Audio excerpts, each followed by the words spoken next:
Good morning, everyone. Welcome to the Celtic Way. I am your host, John McGinley. I'm joined by Josh McCafferty this morning. And Josh, we only feel this feeling one time a year, ahead of the season kickoff. The buzz of Celtic getting back to it. Obviously, in recent years, the buzz of Flag Day has been most commonplace as well. There's been a lot of chat about the state of Celtic off the pitch this summer and transfers, etc. But as it gets down to it, as we get close to kick-off, it's about excitement at the end of the day, isn't it? Where Celtic are going to be back. Yeah, good morning, everyone. I don't think you can really get away from that feeling, as much as there is a lot of focus on off-the-pitch things and how there's still a lot of work to do in the transfer market. You can't beat the feeling of seeing Celtic and just Scottish football in general back in competitive action, real competitive action this weekend in the league. So, yeah, very looking forward to it. And from now until kind of for a long while, we've got football on every week, which is brilliant. I think there are some undeniable truths around Celtic this summer. Obviously, one of them is that the attacking options aren't where they need to be.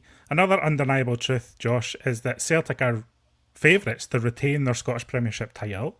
There's a seeded team in the Champions League. This month is massive. The next month or so is massive. But it's an exciting time. It should be a challenge that Celtic relish, and hopefully, and more often than not, Josh, Celtic have come through these challenges, and hopefully we start to see the fruits of that again in August. Yeah, it's one of the biggest months of the season. You could argue that the Champions League playoff is really season defining. The first derby of the season usually tells you a lot about how things are going to pan out for the rest of the campaign. You've obviously got a League Cup tie in there against Falkirk, which is going to be tough, as we've seen last season when Celtic played Falkirk in the League Cup. You've got a trip to Pittodrie. You've got Flag Day, so and the transfer deadline thrown in there too. It's a really, really big month. My fear is for the Champions League playoff, the squad looks underprepared for it. I think the deadline to register the squad for that is the 14th of August, which is less than 2 weeks away. So Celtic really need to sign some players, get some attacking reinforcements in before that tie. But yeah, on the whole, it's a really big month, and I think everyone, as much as there can be reservations about what's going on the park, I think it's a month that everyone should be looking forward to. Yeah, Natalie McMillan keeping me right here. We are in August right now. We are indeed. I got a bit confused with the changeover in the month there, Josh, earlier. I'm just going to throw up the fixtures for August, because look at this. This is what you're talking about. So obviously we've got St Mirren at home on Sunday. Then it's away to Pittodrie. There's a Scottish League Cup match, home to Falkirk. Falkirk, no joke, of course.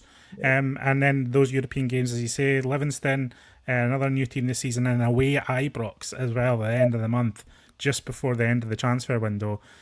The return of matches, I think, will take a lot of scrutiny away from transfer windows, I think, if Celtic start well. But I'm looking at that, early trip to Pittodrie, early trip to Ibrox, and that European game. You're right, that could be like the biggest month of the season, really. It sets the tone for the rest of the year, certainly.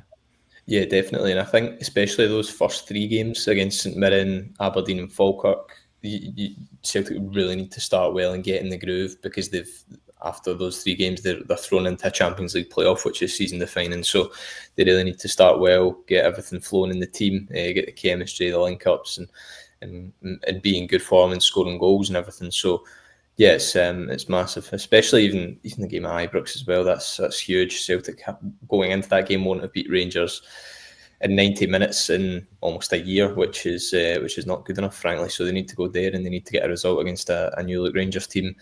And obviously we don't know who they're going to be playing in the Champions League playoff yet. It could be someone like FC Basel, which I think everyone would agree would be a really tough tie, or it could be someone like Paphos, who everyone would expect Celtic to comfortably beat. So just going to have to wait and see on that one. But yeah, really, really, really big month. Even Pittodrie as well, like Aberdeen beat Celtic in the Scottish Cup final last season. They've got a really good side. They've made some reinforcements this summer. They're looking good. That's going to be a tough game, second game in, going up there away from home. So, and we know Falkirk, as you just alluded to, they are no joke. But it's just about getting through this weekend first against St Mirren. They're no joke as well. They took Celtic all the way in Trophy Day at the end of last season. So it's about getting through that. Then you can focus on the Aberdeen game and take it one game at a time. I'm sure that's how the manager will be viewing it. That's how the players will be viewing it, one game at a time. But for the likes of me and you, we like to look at the bigger picture, and the bigger picture is this. It's a massive one. We'll hear from Brendan Rodgers later, of course. He's doing his pre-match press conference for the first time this season. Be interesting to see what the message from Rodgers is. I think he's projected an appearance of calm through stormy waters, shall we say, in terms of the noise around the club and some of the speculation around the club.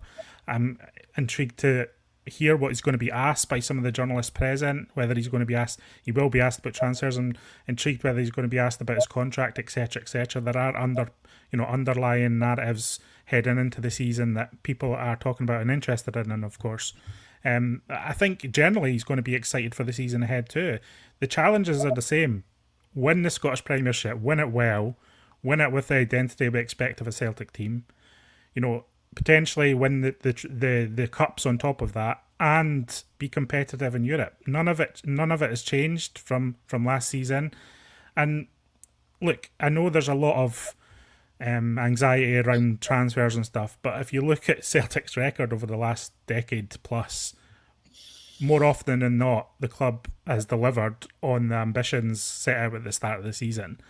And I don't think there's any real reason to think that they won't again this season, despite the question marks around the strength of the attack, etc. And we're hoping for that late transfer window surge. We're hoping Celtic start the season well, but you would back Celtic to deliver on the ambitions that I'm talking about there. Yeah, I think it's not a case of will they eventually sign the players, it's a case of when they're going to sign the players. You just don't know if it's going to be before that kind of 14th of August deadline when you need to register the squad for the Champions League playoff, or are they going to wait until after to see what the result of that Champions League playoff is. I think regardless of what anyone says, that there need to be additions in the attacking department. And like you say, I mean, last season Celtic spent, £19 million on transfer deadline day on 3 different players. The issue with that is, and we all know the issue with that, is they don't get a full pre-season at Celtic. They're a wee bit behind in terms of their fitness, bedding into the team, bedding into the squad, and bedding into the club. We all know with anyone that comes in now between now and the end of the window, that's going to be the case. It's not ideal, but you do have a couple of players in there, in fairness to the club, the likes of your Benji Negrins, Kieran Tierney's, even Hayatou Inamura to a certain extent. Callum Osmond have come in and they have had a full pre-season. They've got to bed into life well already, which is a positive. But there are key players that need added that will not have bedded in. But yeah, I think Celtic will spend the money eventually. I've said it numerous times on here. They've not spent a lot this summer, and the manager will have been given a budget, and that will get spent. I don't think it's a question of that. It's just a question of the timing, and I think that's what everyone's frustrated about. Is the timing, because they've seen the movie before. Transfer deadline day, you spend the money late and the guys come in and maybe they're not ready to play immediately, so you're eventually going to have to start someone like Yang at Ibrox, which is not ideal, and play like Forest, start him in a Champions League playoff, which no one really wants, but that's just the way it is. I think that's going to be the case once more this year. More undeniable truths, Josh. Brendan Rodgers, the best, most accomplished, experienced manager in the country. Celtic, the best team in the country. Sean McLaren certainly thinks so. He says, I think on paper we're a much better team than Rangers. Not a single one of their signings would improve our first 11. He's feeling bold about the season ahead. Maestro95 saying we need to move that ball quicker and make progress up top. Negrin is hopefully that man to open up the middle and support the striker, as you alluded to there, Josh. Yeah, I've been pleased with what I've seen in Negrin. I've been saying this week, but I'm really intrigued to see how he does with a more physical opponent, a more high-tempo game, which the Scottish Premiership will no doubt bring. I think St Mirren are a good early test of that for Negrin, and I expect Negrin to be in the starting 11 on Sunday for his first, his real debut for Celtic, really. Steve McGrory feeling a little less confident than some. He's saying the sad truth is that our front 3 options and depth are significantly worse than those of our main rivals as things stand ahead of the new season. That is unacceptable. I'm not sure of the direct comparison to Rangers. I think what you can say is Celtic's front 3 isn't as strong as it was last season, and that's not the howl of an entitled fan, Josh. That's what you'll hear from Brendan Rodgers anytime he's put in front of a microphone. Yeah. I mean, you lose Nicholas Kuhn. He's not been replaced. It's weaker. You've brought in some options to the front line. Okay, Shin Yamada, he's essentially like for like Kyogo's replacement. Whether he's going to be as good as Kyogo, we don't know. And you've brought in Callum Osmond, who's barely seen minutes in pre-season anyway. So yeah, the front three is certainly weaker. In terms of the comparisons to Rangers, I mean, people like to say Celtic shouldn't be comparing their success to Rangers. Celtic should be striving to be the best they can be. So then that's why I don't understand it when people make the point about, oh, Rangers have a stronger squad than Celtic and things like that. I just don't get it in that sense. But I mean, one thing you can't deny about Rangers is they have made additions to their squad. They've backed the manager so far, but whether they're going to be good additions or not remains to be seen. But full focus on Celtic. I think you would say that there's an energy about Rangers this summer. Yeah, Whether that pays off into something constructive for them, we'll wait and see. And as you say there, if Celtic get their job right, it's all about Celtic. Realistically, just given the resources that Celtic have, the strength of personality and winning mentality Celtic have within that squad, if Celtic get their things in and build the same energy around the team and the squad and the results and, giving Rodgers what he needs and etc., if all that is moving forward in a positive direction, then it might not matter what happens across the city or anywhere else in Scotland. Yeah, I think naturally, obviously, with the new manager and things like that, there will be a bit more noise coming out of Rangers, especially given the fact they're in Champions League qualifiers now. They've just came through one of those ties and they've won it. But like you say, it's in Celtic's hands, especially when you've just come off the back of winning a league title. It's always in your own hands to strengthen, to get ahead of the opposition, and that's what Celtic have the opportunity to do this summer. They've got a massive financial advantage over Rangers, regardless of the new ownership across the city. They need to make the most of that. They need to come through the Champions League playoff, get more money in the bank, and spend the money and invest in the squad and back the manager. And if they do that, if they give him the quality signings he wants and the quality signings he needs, it shouldn't be they should have more than enough to take care of this new Rangers title challenge.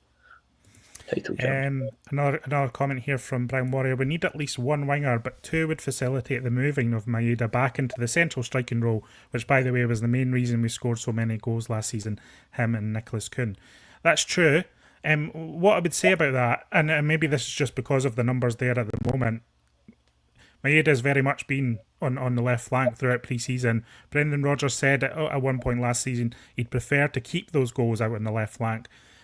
He's also said it might be easier to sign a top-level winger than a top-level striker as well. So I think Maeda's role this season really does depend on what happens in this last month of the transfer window, arguably more than any other player in the squad. I think, obviously, Daizen Maeda had an incredible season last year, Josh. I think expecting a 30-goal return from him again, I don't think there's an expectation there for me. There's obviously a hope that you can do that again, but I'm just like, we also need to be realistic about the deluge of goals that Celtic scored last year. 159, the most since 1971. Kyogo had left. He scored a fair amount. Nicholas Kuhn scored a fair amount. And then if Maeda gets back up to those 30-goal levels, then that's great. But he might not. We need goals. We need a more diversification of goals. And that is part of bringing in new players as well. Yeah, so you're hoping people like, for example, Benjamin Negrin step up. If you sign a new winger, you're hoping they step up too, because you can't take, for example, even just Nicholas Kuhn's return as a whole in terms of goals and assists. You can't take that out of the team and expect it to be kind of, and not replace him and expect his return to be replaced. So yeah, I think they do need to be smart in terms of what they're doing there. Just on Maeda. Yeah, he's played I don't think he's played at centre forward yet. In pre-season, every appearance has been on the left wing.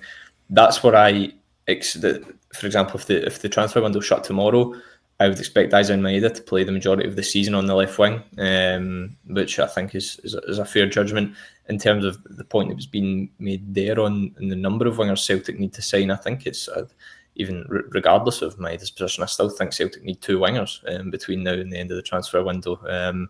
It's just frustrating that they're having to keep guys like Marco Tilio around because they can't sell wingers. Because for me in pre-season, I mean, I don't like to criticise Celtic players a lot, but Marco Tilio has been somewhat of an empty jersey at times. Marco Tilio is not the answer at all. Yeah. So the sooner they can get a winger in and shift guys like that, the better.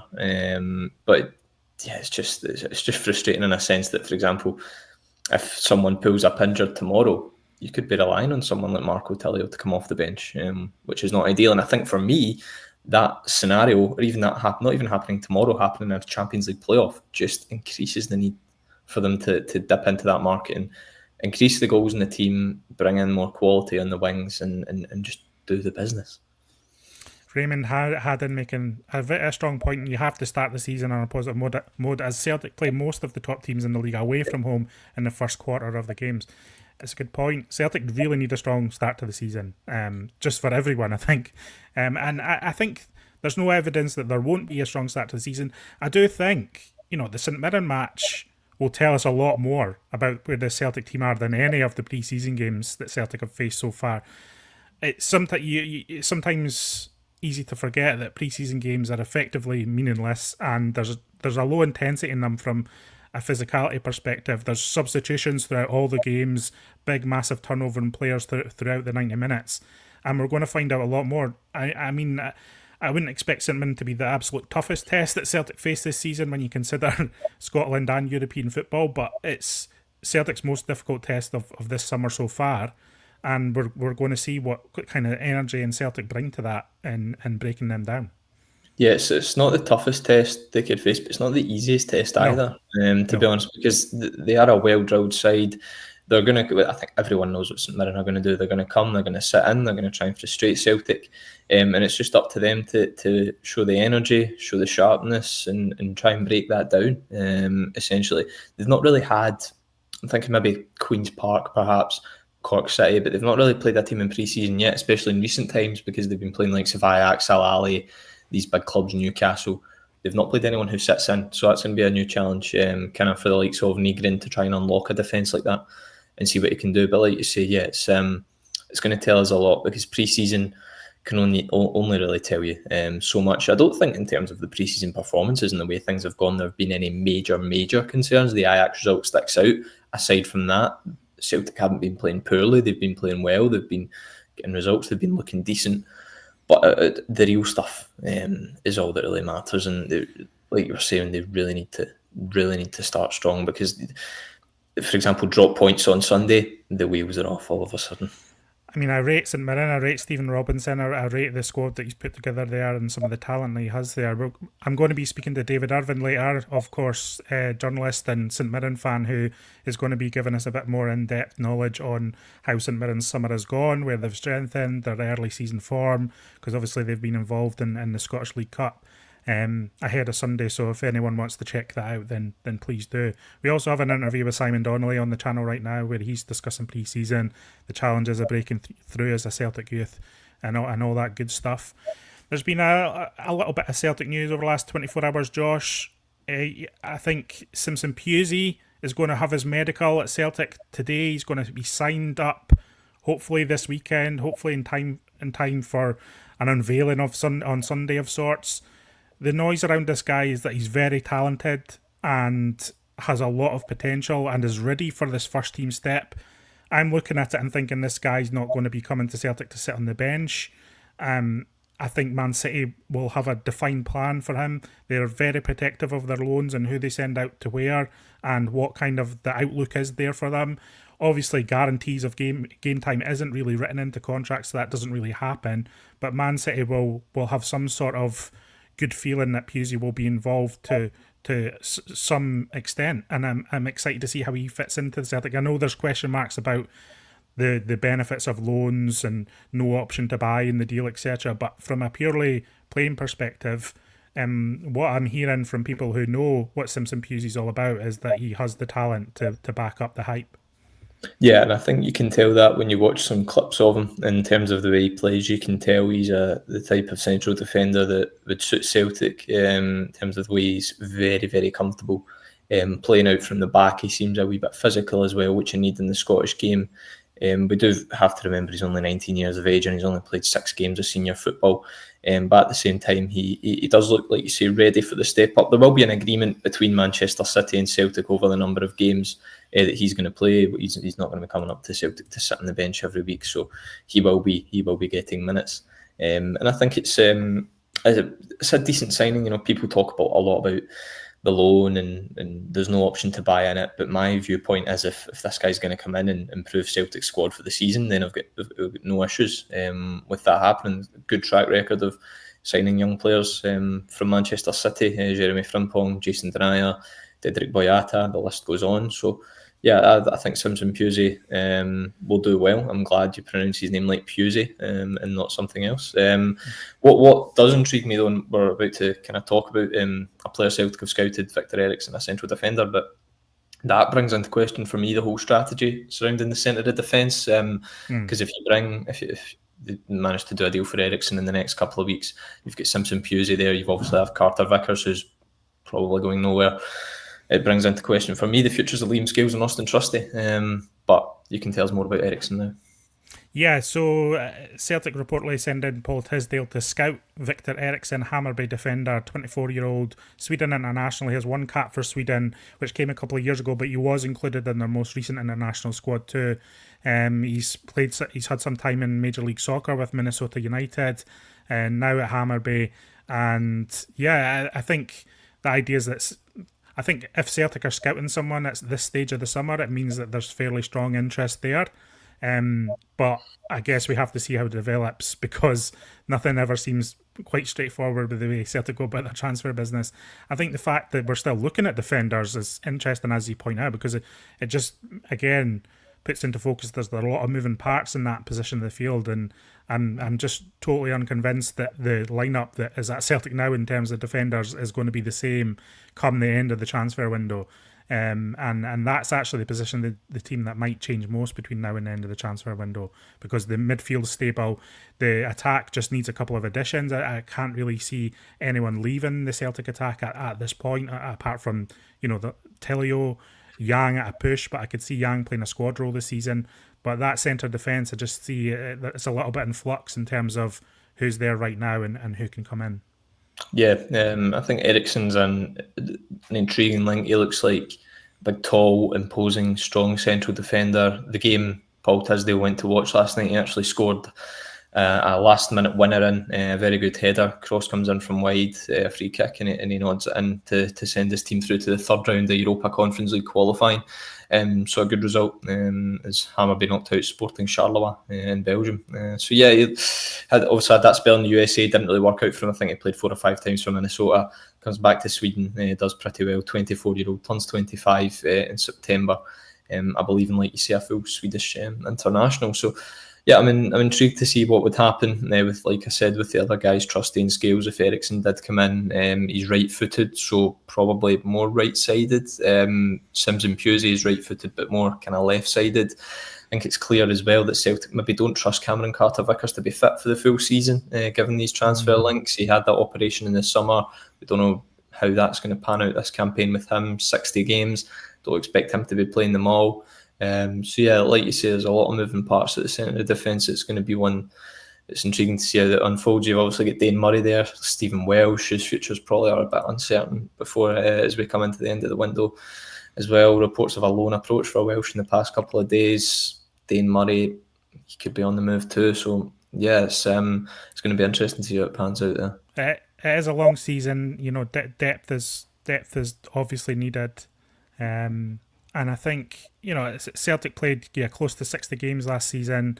Carter Vickers played 43 of them. That was considered a pretty high watermark for Carter Vickers, just on the trend of his appearances for Celtic to date. So yeah, there's a good chunk of games there, maybe a third of the season, where we're going to need another defender in that slot. So I think defenders coming to Celtic will get plenty of games. Yeah, I'm excited for Sunday. Paul McStay back in the country, unfurling the league flag for Celtic.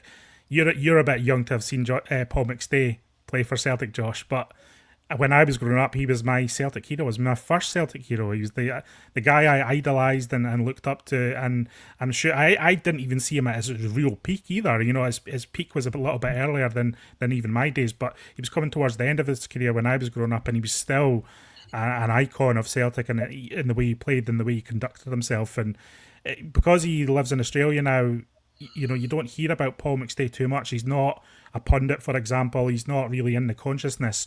But I think that almost adds to his mystique. I love I love Paul McStay. I love, his Celtic career was extraordinary, and the devotion, the loyalty he showed to Celtic. There's a feeling that Paul McStay could have played for a lot of top teams in England and even across Europe and been a big success, but he stuck out at Celtic even through a period of non-success, and then eventually was rewarded with a Scottish Cup win at the end of that, which is what I remember as a defining moment when I was a young boy. So I'm delighted to see Paul McStay back at Celtic Park. Yeah, it'll be good. When I speak to my dad, his friends, and you talk about the kind of pantheon of Celtic greats of days gone by, Paul McStay is one who always props up in conversation as one of the real legends of the club. And like you say, living in Australia, coming all the way back for Flag Day, that's brilliant. Unfurling the flag, I'm sure he'll get a brilliant reception. The Green Brigade confirming last night actually that they're going to be doing a series of tifos, one in the Lisbon Lions stand and one in the North Curve at the beginning of the second half to honour the two Lisbon Lions that recently sadly passed away, John Clark and John Fallon. So that's really good to see them doing that. So yeah, it'll be a great occasion. Flag Day is always brilliant, good atmosphere. It's just a shame that it's a 4:30 p.m. kickoff on a Sunday, isn't it? I'm not the biggest fan of that. It's not the best, shall we say. It's good that the tifos will be good. I think there's one before the game and then there's one at half time. Yeah. Is that right, Josh? So yeah, before the game, beginning of the second half, yeah. And it seems to be all in celebration. I don't think there's going to be any pointed messages at the board, etc. So it'll be a day. It's always a day of celebration, Flag Day, and usually and hopefully again on Sunday that energy around the stadium, that optimism transfers itself into the performance as well, and we see a good front-footed, aggressive performance from Celtic that gets supporters on their feet.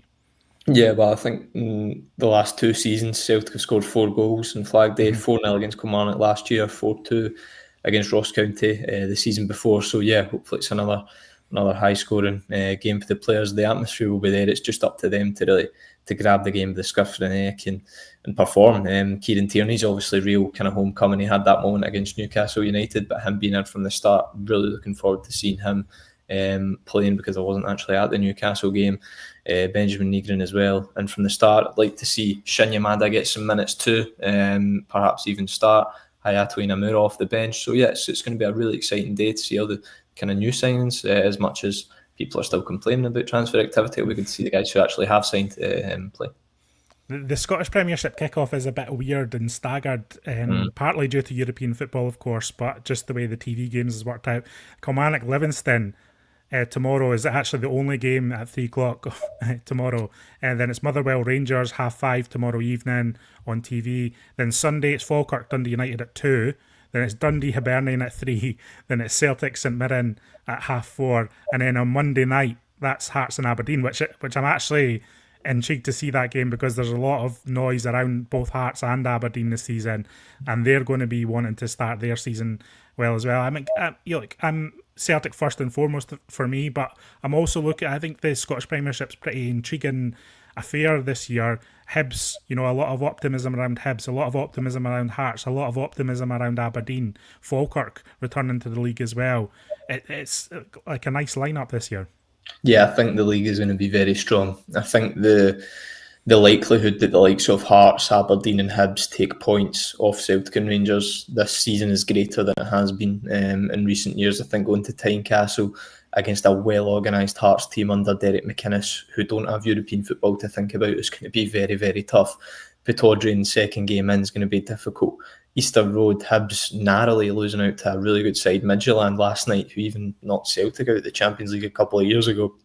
And then, like you say, factor in teams like Dundee United, who are in European football at the minute, who got through their tie last night in Luxembourg.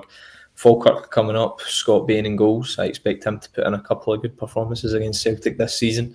And then you've got the usual teams like Kilmarnock, St Mirren, who are no pushovers. So yes, it's going to be a really, really exciting season. I'm intrigued to see how it all pans out. There's usually one or two surprise packages in the league and one or two teams who don't really match expectations. So yeah, I just can't wait for it all to start this weekend.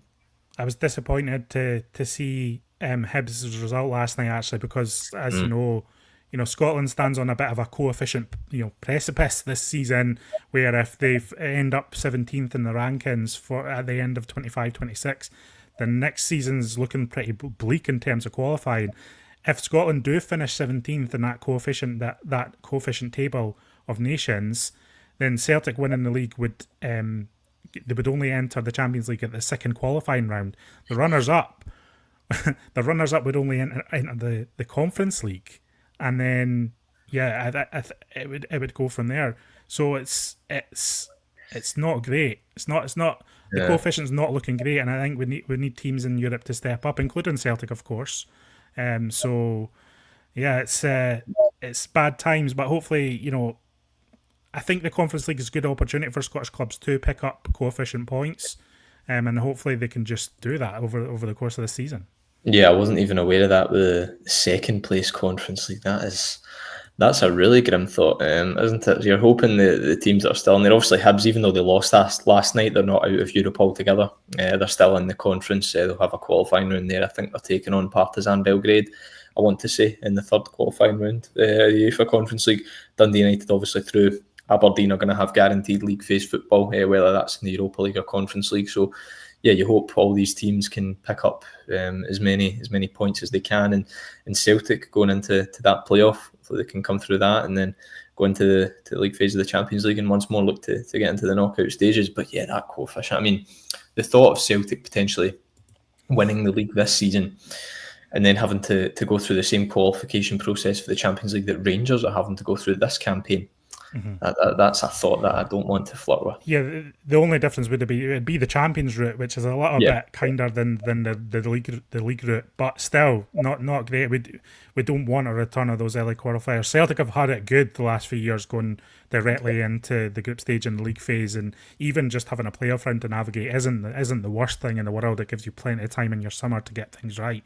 Although whether that time is used or not, we don't know. So yeah, I guess we'll wrap it up. This is our last morning briefing before Celtic get back to action properly. We will have a live show on Sunday before the game. Tony and Ryan will be in place for that, and they'll be giving your live reaction on YouTube after the match too. As I say, we've got a St Mirren specific preview coming up on the channel later. We've got a Simon Donnelly chat up on the channel right now if you want a bit more chat after we go off air. And we've got lots coming up on the website over the next couple of days. Previews, looks at squad depth analysis. There's a lot of analysis up on the site already, actually. Alan Morrison been doing some good stuff for us on Celtic's midfield, how Celtic pass under pressure, things like that, metrics that are important especially when you consider Celtic stepping up to a Champions League level. We have expert opinion on Jemai Simpson-Pusey as well, from Manchester Evening News journalist who covers Manchester City. And yeah, we've got lots coming over the weekend. It's £1 for a 6-month subscription, £1 for a full 6 months, ad-free news, up-to-date news, ad-free transfer latest, and as I say, all the in-depth stuff, all the exclusive stuff that we have to offer as well. It's very good value for money, as I always say. And Josh, enjoy your weekend, enjoy the first Celtic match, and we'll see you on the channel next week. And you're starting up a kind of regular column for us on celticway.co.uk as well, just covering the youth side. Yeah, so we'll be going out on Thursdays throughout the season. Obviously, I think everyone will know kind of my account, which was Celtic Youth and Loan Updates, kind of gone dormant. So the only way to get my kind of updates on all things Celtic Youth, kind of maybe some loan guys thrown in there as well, will be on the Celtic Way. So yeah, that'll be starting next Thursday, which I believe is the 7th of August, if I've got that correct. So yeah, tune in for that. So if you don't know, if anyone doesn't know, Josh has been the go-to guy on Celtic youth teams over the last couple of years, so we're delighted to get his thoughts on the Celtic youth team going forward. A big year for Celtic youth as well. There's cooperation agreements, there's the UEFA Youth League, of course, which is always an exciting tournament for them, as well as the Lowland League, etc. They're fighting on a few fronts this season, and it's interesting to see who can now step up with Sean Maloney in place as well, another big talking point. And I've heard rumblings that he's already making a positive impact, so we're hoping to see progress on that over the next year to 2 years, aren't we? Yeah, it's a big campaign. You've got a couple of guys out on loan already, Jude Bonner, Kyle Ure, who are regulars in the B team last season, sniffing about the first team pre-season there down at Ayr United. Sean Maloney playing a big part, understanding that kind of co-op agreement. Still maybe one or two more co-op agreements to be made between now and the end of the deadline. So yeah, big season, and like you say, the B team, if the Celtic qualify for the Champions League, they'll be in that UEFA Youth League, the elite youth tournament for European football, and they've started their Lowland League season already. So yeah, it's all go on that front, and tune in next Thursday and you'll get the updates. Perfect. Okay, thanks very much, Josh. Thanks to everyone joining us in the live chat. Thanks for joining us in the comments below if you are. Enjoy the season kick-off. There's been a lot being said about Celtic this summer, but really what matters is what we see on the pitch starting on Sunday. And it's a real opportunity for the team to lay down another marker that they are the champions of Scotland and favourites to retain their title, and we hope that they do. And as I say, we'll be back with live shows on Sunday. We'll be back with a morning briefing on Monday. We've got more shows planned on the YouTube channel. We've got lots more planned on the website. So if you want your Celtic fix, keep it on the Celtic way, and we will see you again next